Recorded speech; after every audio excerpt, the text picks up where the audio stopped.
धर्मानुरागी सुश्रावकगण एवं शीलवती बहिनों, परम आराध्या परम पूजनीय श्री गुरु निज जी महाराज के श्री चरणों में रहकर जो कुछ मैं ग्रहण कर रही हूँ आपके समक्ष कहने का प्रयास करूँ।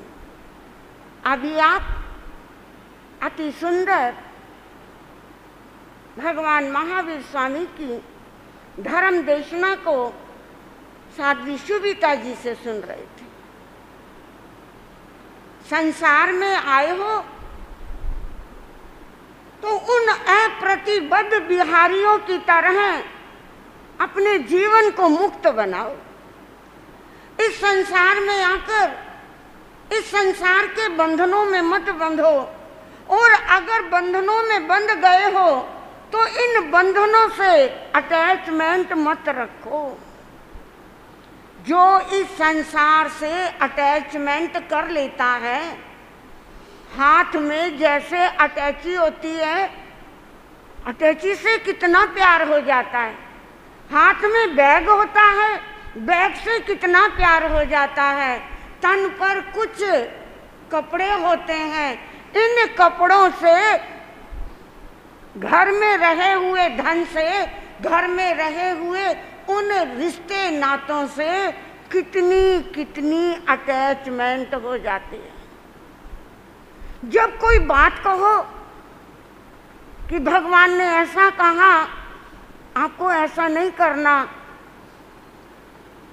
तो पलटकर सामने वाला व्यक्ति उपदेश देने लगता है, महाराज ये बात तो हमें मालूम है, हमें मालूम है ये संसार किसी का नहीं है, इस संसार में रहने वाले ये रिश्ते नाते किसी के काम नहीं आते। फिर भी महाराज इस संसार में रहते हैं, संसार से प्यार हो ही जाता है। महात्मा बुद्ध सभा में पहुंचे। सभा के ठीक सामने एक विशाल वृक्ष था। सभा लगी हुई थी। महात्मा बुद्ध कुछ देर बैठे और उनका ध्यान सामने पेड़ पर गया। जब कोई वक्ता कहीं ध्यान देता है तो सभा में बैठे हुए व्यक्ति भी उधर की तरफ देखने लगते हैं, भी महाराज का ध्यान कहाँ है। लोगों ने देखा सामने वृक्ष है, कोई खास बात नहीं, पता नहीं तथागत किसे देख रहे हैं। कुछ देर महात्मा बुद्ध सभा में बैठे और उठकर चले गए। सभासद ने पूछा, महाराज आज धर्म देशना नहीं दोगे, आज प्रवचन नहीं फरमाओगे? महात्मा बुद्ध कहने लगे, प्रवचन तो मैं देकर आ चुका। कब दिया आपने प्रवचन? क्या कहा आपने आज प्रवचन में? कुछ समझ में तो नहीं आया। और आपने प्रवचन फरमाया कब? महात्मा बुद्ध दोबारा सभा में प्रस्तुत हुए और उन्होंने इंगित किया उस पेड़ की तरफ, इशारा दिया पेड़ की तरफ, जरा ध्यान से देखो, इस वृक्ष के ऊपर कितने पक्षी आते हैं, बैठते हैं, और जब उड़ने का समय आता है अपने दोनों परों को एक बार झड़कते हैं और उड़कर चले जाते हैं। हे भव्य जीवात्माओं, जैसे ये पक्षी पेड़ पर आते हैं, कुछ देर बैठते हैं, अपने पंखों को झाड़ते हैं और उड़ जाते हैं। हाँ जी, है बोवाल वालों, कुछ आपको समझ में आया? आप भी इस संसार रूपी वृक्ष पर आए हैं, बैठे हैं, विश्राम किया है और अब चलने का समय आया है। उस पक्षी की तरह आप उड़ोगे तब जब आप इस संसार के बंधनों से मुक्त हो जाओगे। नहीं तो ये संसार के बंधन, ये संसार की आसक्ति बार बार बार बार गति गति के अंदर जन्म और मरण कराएगी। भगवान महावीर स्वामी भी आपको यही समझा रहे हैं। ना ये संसार आपका है, ना आप संसार के हो। इस संसार रूपी सराय में कुछ दिन के लिए आए हो और कुछ दिन के बाद यहाँ से चलना है। जिसे ये बात समझ में आ जाती है वो संसार में आकर अपना भार नहीं बढ़ाते, अपितु जो भार उनके पास है वो उस भार को भी निस्सार समझकर छोड़ते चले जाते हैं। अपने आप को हल्का और हल्का करते चले जाते हैं और आज अपने जीवन का भार हल्का कर रहे हैं। चुल्ली पिता के समान वाराणसी में अति समृद्धशाली एक श्रावक, एक गाथापति हैं जिनका नाम है सुरादेव। उनके पास भी चुल्ली पिता की तरह 18 करोड़ का धन है, 6 गौशाला है, 60,000 पशुधन है। इसी वाराणसी नगरी में भगवान का पधारना हुआ। भगवान के दर्शन सुरादेव ने किए, भगवान की वाणी को सुना और आत्मा से निर्लिप्त हो। उन्होंने अपना भार हल्का करना चाहा और भगवान के चरणों में श्रावक के 12 व्रत अंगीकार किए। बंधुओं, कितने हलुकर्मी श्रावक होंगे वो, जिन्होंने भगवान की वाणी को सुना और भगवान की वाणी को सुनकर ही श्रावक के 12 व्रतों को अंगीकार करने का उत्तम भाव बनाया। आज हम भगवान की वाणी को सुनते हैं, भगवान की वाणी को सुनने के बाद भी हम अपने संसार को सीमित करने का भाव नहीं बनाते। हमारे मन में ये भाव कभी नहीं आता कि हम संसार में अपनी प्रवृत्ति कम करें, हम संसार के प्रति निवृत्ति लाएं और धर्म में अपनी प्रवृत्ति और आगे बढ़ें और आगे बढ़ें। जितना त्याग नियम पचखान है हम उससे और ऊपर उठें।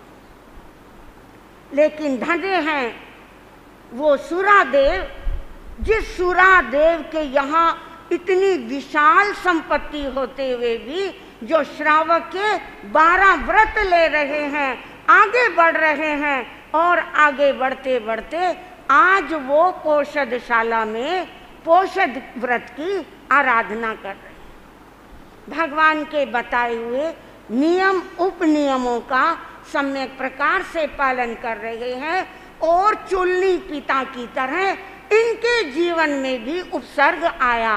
रात्रि में, मध्य रात्रि में एक देव प्रकट हुआ और उस देव ने सुरादेव को विचलित करना चाहा, उसे डराया धमकाया, लेकिन सुरादेव अपनी साधना में लीन रहे। जब इंसान किसी तरह अपनी हार मानने के लिए तैयार ना हो, वो तरह तरह के षड्यंत्र रचाता है। उस देव ने भी विकुर्व ना करी। सुरादेव के 3 पुत्र, बड़ा पुत्र, मझला पुत्र और उनका छोटा पुत्र, उन पुत्रों को घसीट कर लेकर आया और उसके सामने उन बेटों के 5-5 टुकड़े करके उसके आगे डाल। लेकिन सुरादेव विचलित नहीं। ये संसार का संयोग और वियोग, ये संबंधों का संयोग और वियोग अनादिकाल से लगा हुआ है। कौन किसका पिता, कौन किसका पुत्र, मुझे अपनी धर्म साधना से विचलित नहीं होना। जब उस मायावी देव ने देखा कि ये विचलित नहीं हो रहा, तो उसे और डराया धमकाया और कहा, हे सुरादेव, अगर तुम मेरी बात को नहीं मानोगे, तुम इस धर्म साधना को नहीं छोड़ोगे, तो याद रखना मैं तुम्हारे शरीर में 16 महारोग, हाँ जी है बवाल वालों, समझ रहे हो मेरी बात को। अगर शरीर में कहीं दर्द हो जाए, आंख में दर्द हो जाए, कान में दर्द हो जाए, सिर में दर्द हो जाए, तो हम कितने विचलित हो जाते हैं। हमें उसी समय डॉक्टर हकीम याद आ जाते हैं, हम थोड़ी भी तसल्ली रख नहीं पाते। हम सीधा डॉक्टर को याद करते हैं, तरह तरह की दवाइयाँ खाते हैं। लेकिन यहाँ मायावी देव कह रहा है, अगर तुम अपनी धर्म साधना को नहीं छोड़ोगे तो मैं तुम्हारे शरीर में 16 महारोग उत्पन्न कर दूंगा। याद आता है इतिहास का वो पन्ना, जब आचार्य श्री हेमचंद्र जी अपने परम शिष्य गुजरात सम्राट कुमारपाल के साथ तत्व चर्चा कर रहे थे, उन्हें धर्म उपदेश दे रहे थे, तभी गुजरात का एक कंटकेश्वरी मंदिर का पुजारी, उसने द्वार पर आहट दी, अंदर आया और सम्राट कुमारपाल को निवेदन करने लगा, महाराज नवरात्र की वेला निकट आ रही और इस नवरात्रों में आपकी जो कुल देवी है कंटकेश्वरी देवी, उस देवी की पूजन आराधन में 2400 बकरों की बलि दी जाती है। वो समय आ गया है, आपको मंदिर पहुंचना है, मंदिर पहुंचकर आपको 2400 बकरों की बलि प्रथा को निभाना है और आपको इस पावन अवसर पर पुण्य प्रसाद प्राप्त करना। अगर ये कार्य नहीं किया तो कुल देवी रुष्ट हो सकती है। ये परंपरा अनादिकाल से चली आ रही है, आपको इस परंपरा को वहन करना है और आपको समय पर कल मंदिर पहुंचना है। पुजारी ऐसा कहकर प्रस्थान कर गया, लेकिन कुमारपाल मुंह नीचे करके बैठ गए। आचार्य भगवान से निवेदन करने लगे, भगवान मैंने आपके श्री चरणों में वीतराग धर्म अंगीकार किया है, ये हिंसा करना, कराना और अनुमोदना करना मुझे शोभा नहीं देता। आचार्य हेमचंद्र जी ने अपने उस परम शिष्य को कहा, ऐसा ही होगा, अगर तुम्हारा मन नहीं है तो मैं यहाँ तुम्हारे को एक बात बताना चाहूँगा, कोई भी देवी कोई भी देवता किसी की बलि नहीं मांगते। ये अज्ञानता है और इस अज्ञानता को, इस मिथ्यात्व को बहुत समय से वहन किया जा रहा है, इसे निभाया जा रहा है। इस परंपरा को तोड़ना होगा। भगवान तो मुझे क्या करना चाहिए? कुमार तुम्हारे को आदेश देना है कि मंदिर के एक कक्ष में मूर्ति के समक्ष 2400 बकरे वहां इकट्ठे किए जाए और मंदिर का द्वार बंद कर दिया जाए। बाहर एक द्वारपाल बिठाया जाए जो कि उस कक्ष की रक्षा करे। उस देवी को जितने बकरों की बलि लेनी है, वो देवी देवता तो समर्थ है, जितने भी बकरों की बलि लेनी है वो देवी देवता अपने आप लें, लेकिन तुम किसी जीव के ऊपर शस्त्र नहीं चलाओगे, तुम इस परंपरा को खंडित करोगे। और मैं तुम्हें विश्वास दिलाता हूँ, जो वीतराग धर्म है वो धर्म की वो छतरी है, जिस छतरी के नीचे कोई भी श्रद्धा से खड़ा हो जाए तो उसको कण भर भी कष्ट नहीं होगा। गुरुदेव आपकी आज्ञा का पालन होगा। ऐसा ही किया गया। बंधुओं, 2400 बकरे मंदिर के कक्ष में जो बांधे गए थे, एक भी बकरे की बलि ना ली गई ना दी गई। और जो लंबे समय से एक परंपरा चल रही थी वो परंपरा खंडित हुई। लेकिन मेरे भाइयों, और मेरी बहनों, जीवन में कभी कभी धर्म की दृढ़ता पर अगर ऐसा कोई व्यक्ति है जो सही रास्ते चल रहा हो, उसकी परीक्षा ली जाती।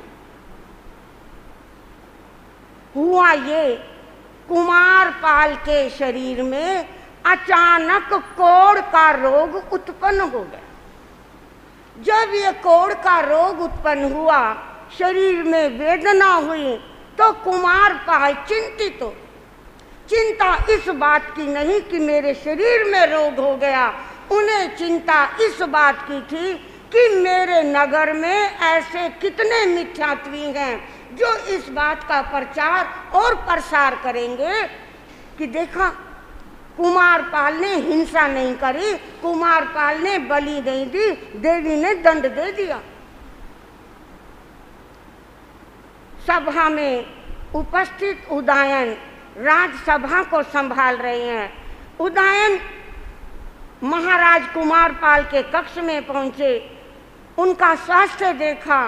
कुमारपाल चिंतित बैठे हैं। महाराज, चिंता छोड़ो, आपके लिए कुशल वैद्य बुलाए जा रहे हैं।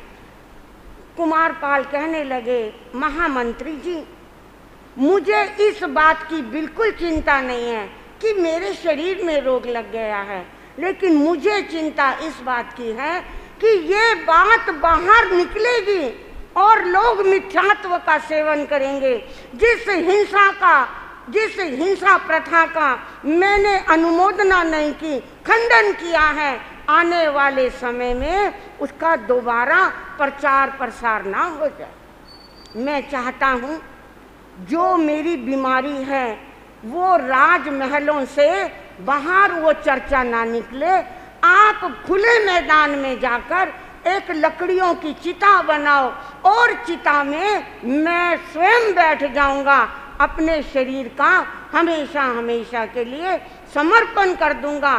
वीतराग धर्म की हमेशा जय होनी चाहिए, वो पराजय ना हो।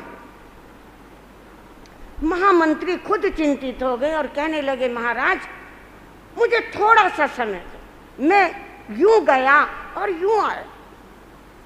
महामंत्री उदयन अति शीघ्र, अति वेग से हेमचंद्राचार्य जी के चरणों में पहुंचे।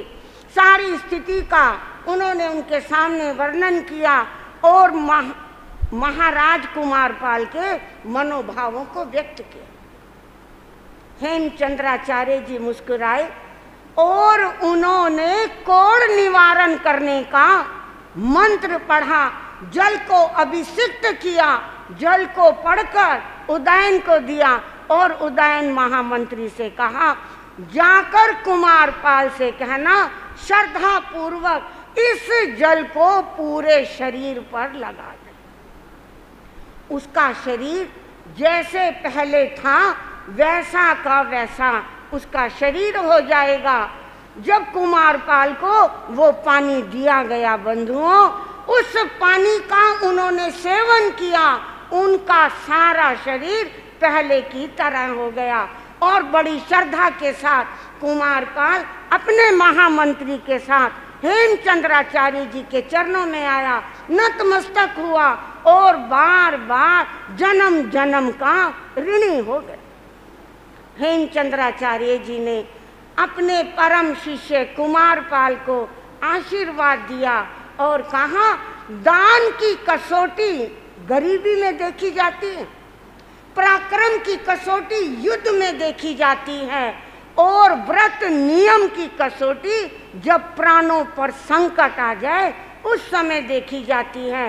तुम्हारे प्राणों पर संकट आया, लेकिन तुमने वीतराग धर्म के प्रति श्रद्धा को नहीं छोड़ा, तुमने जैन धर्म को नहीं छोड़ा, तुमने अहिंसा धर्म को कोने कोने में प्रचारित किया और आज प्रसन्न होकर मैं तुम्हें परम अरहत की उपाधि देता हूँ। बंधुओं, उस परम अरहत की उपाधि को पाकर वो कुमारपाल अपने गुरु चरणों में नतमस्तक हो गए, अपनी अश्रु धारा से अपने गुरु के चरणों को पखार रहे हैं और कह रहे हैं, गुरुदेव आपने जो मेरे ऊपर उपकार किया है, मैं उस ऋण से कभी उऋण होना नहीं चाहता। मैं चाहता हूँ जन्म जन्म मुझे ऐसे गुरु मिले, मुझे ऐसा ही ये वीतराग धर्म मुझे जन्म जन्म मिलता रहे। गुरु को वंदन नमन करके कुमारपाल राजमहलों में लौट रहे हैं और उधर वो मायावी देव सुरादेव को डरा रहा है, धमका रहा है, अगर तुमने मेरी बात को नहीं माना तो मैं 16 महारोग तुम्हारे शरीर में अभी उत्पन्न किए देता हूँ। ये बात सुनकर अब सुरादेव का मन विचलित होने लगा। क्या वो अपना धर्म छोड़ देंगे? अगर छोड़ेंगे तो आगे क्या होगा, नहीं छोड़ेंगे तो क्या होगा? क्या मायावी देव जीत जाएगा? क्या सुरादेव अपने धर्म को छोड़ देंगे? आने वाले समय में आपके सामने चर्चाएं करेंगे। इतना ही कहकर मैं अपने विषय को विराम